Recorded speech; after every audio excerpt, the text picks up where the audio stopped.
Hello, my friends. Welcome back to A Common Touch of Fantasy. My name is Paul. Thank you for joining me today. I'm going to talk about Furies of Calderon by Jim Butcher, the first book in the Codex Alera series.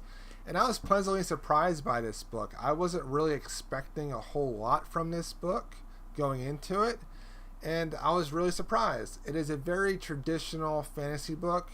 Orphan boy living in a small village gets entangled with this plot, but there's a bunch of other characters in this story as well, and through those other characters you get to learn more about this world, and those characters are a little bit more complex and they're older, and it gives the story a more unique spin on the traditional fantasy story because we have some older characters involved. In this world, there are Furies. Each person has a Fury. They are elemental beings, basically, and people use them to fight, to do farming, to do hunting, all types of things.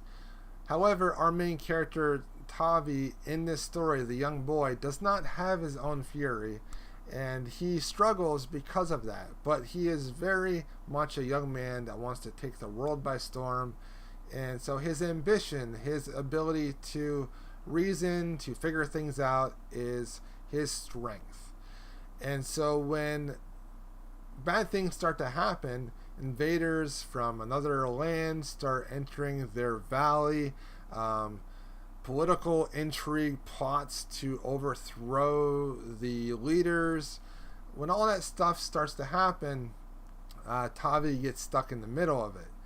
Now, where this book really shines, like I was saying, was with the side characters. We have a character that is an older character. He runs this little town, and he's like the uncle to Tavi, and he's very nurturing, and he wants to protect everybody. And I really enjoyed his character. His name is Bernard. And then there is a young girl who is a cursor. She works for the state, and she basically gets betrayed, and she meets all these people, and she's fantastic too. There's an older aunt. There are great villains in this.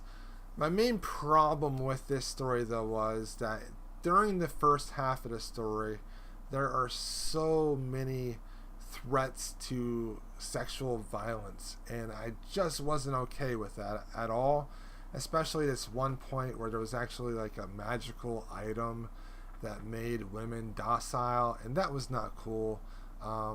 So for sure, if you want to read a book that has women being treated great, then don't read this book, because it really doesn't.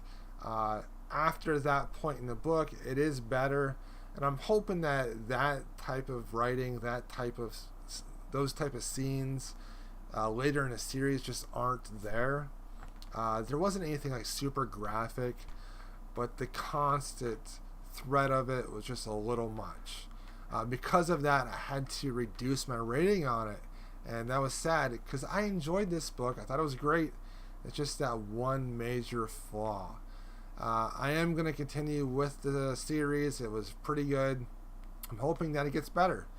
Thanks for watching, guys. If you've read this, let me know what you thought about this book. Follow me on the different social media platforms. I'll see you next time. Thanks for watching.